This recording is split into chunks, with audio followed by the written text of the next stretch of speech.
Welcome to Business Review, a daily program that delves into the latest and most significant economic stories. From stock markets to currency news, Business Review covers the most up-to-date developments in the global finance.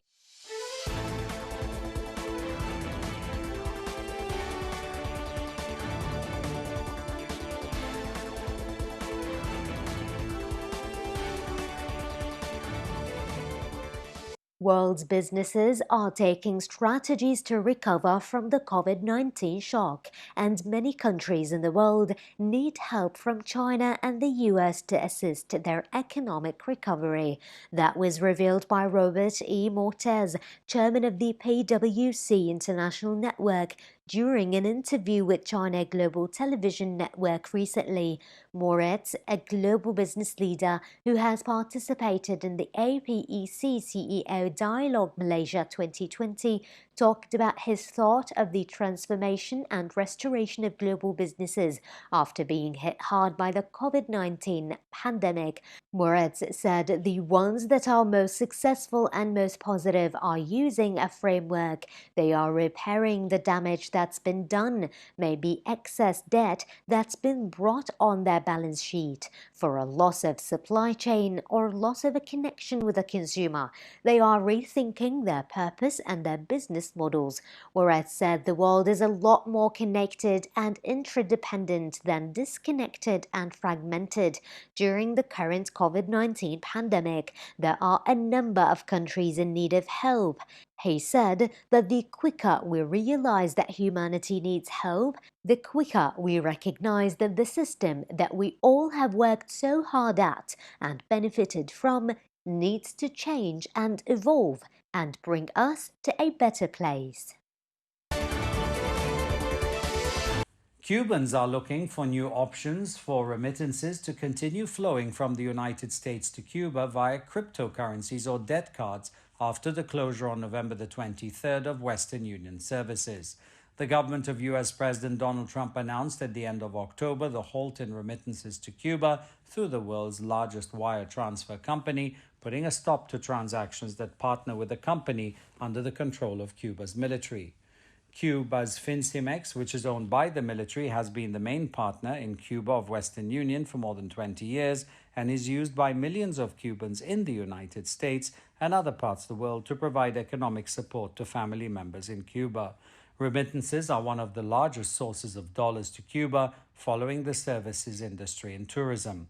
Western Union said it sends $2.4 million a day to Cuba and estimates that it annually transfers between $900 million and $1.5 billion. The Trump administration has dealt blows to tourism, foreign investment, and Cuba's energy supply by tightening restrictions on U.S. travel, sanctioning oil shipments from Venezuela, and activating a law allowing litigation against firms trafficking in expropriated properties, among other measures. It is peak season for winter weather gear manufacturers in China now that chilly temperatures have set in around the country and other parts of the northern hemisphere, prompting customers to stock up on comfy clothes and accessories. Many Chinese garment producers say their sales of winter clothing have surged over the past month or so. Zheng Xiangben, founder of DK Clothing, based in Shenzhen City of South China's Guangdong province, said that the company is receiving more orders for products like high thread count clothes made from Australian wool. Temperatures have dropped in northwestern and northern parts of China. Sales first exploded in central China, such as Henan province and Hubei province, where sales numbers have grown sharply. As garment sales recover, textile markets have been busy sewing and manufacturing items. Employees at DK, for example, are working overtime to meet deadlines from an increase in orders. Zheng noted that the production lines are basically working overtime at full capacity. This year, especially since September, the company has hired many temporary workers to fulfill orders. The hectic work schedule is expected to continue for more than a month. The number of workers will increase by 15 to 20% from the same period last year. In addition, the steady recovery of the Chinese economy is also believed to have played a part in boosting the sector. As the COVID-19 continues to affect countries worldwide, industry insiders say overseas orders have been flowing into China since the second half of this year. Zhang Suyu, sales director of Coupe Clothing, which is also based in Shenzhen, said that orders from Russia, Vietnam and South Korea are increasing. Domestically, the company sees a sales growth particularly in Hangzhou City. According to recent data from China's General Administration of Customs, the country's textile and apparel exports topped 169 billion yuan in October, a year-on-year increase of 5%. Textile exports logged more than 79 billion yuan, an 11% growth from 2019, with clothing accounting for nearly 90 billion yuan. The World Meteorological Organization said on November the 23rd that greenhouse gas concentrations climbed to a new record in 2019 and rose again this year despite an expected drop in emissions due to the COVID pandemic, lockdowns, and the warning against complacency. Many scientists expect the biggest annual fall in carbon emissions in generations this year as measures to contain the coronavirus have grounded planes, docked ships, and kept commuters at home. However, the WMO described the projected 2020 drop as a tiny blip and said the resulting impact on carbon dioxide concentrations that contribute to global warming would be no bigger than normal annual fluctuations. According to the WMO's Greenhouse Gas Bulletin, in the short term, the impact of the COVID pandemic cannot be distinguished from natural variability. The report released by the Geneva-based UN agency measures atmospheric concentration of the gases carbon dioxide, methane, nitrous oxide that are warming the planet. The annual increase is larger than the previous year and beats the average over the last decade.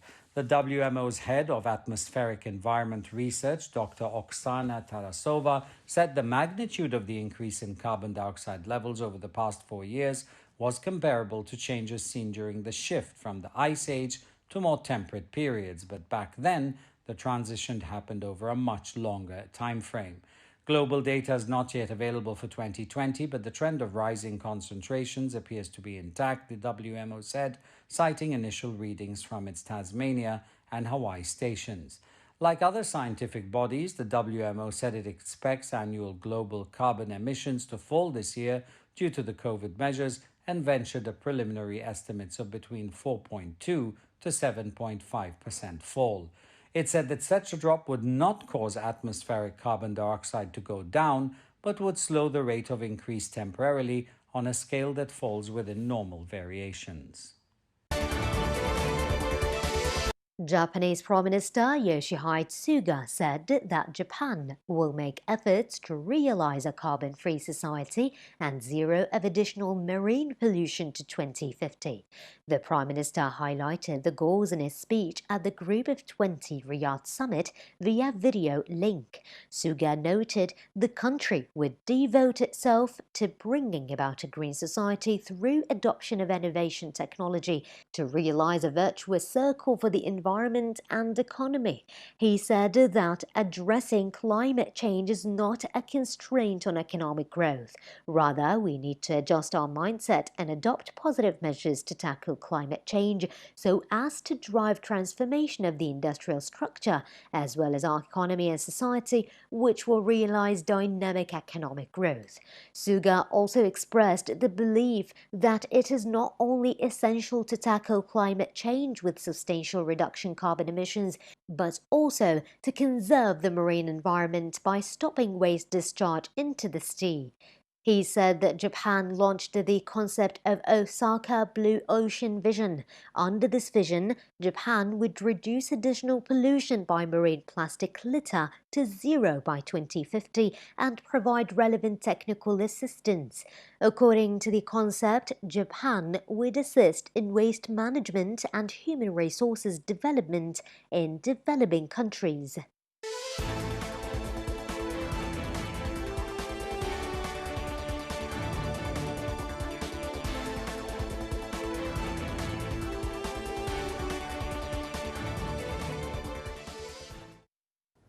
This has been Business Review, your daily source for the most critical financial stories.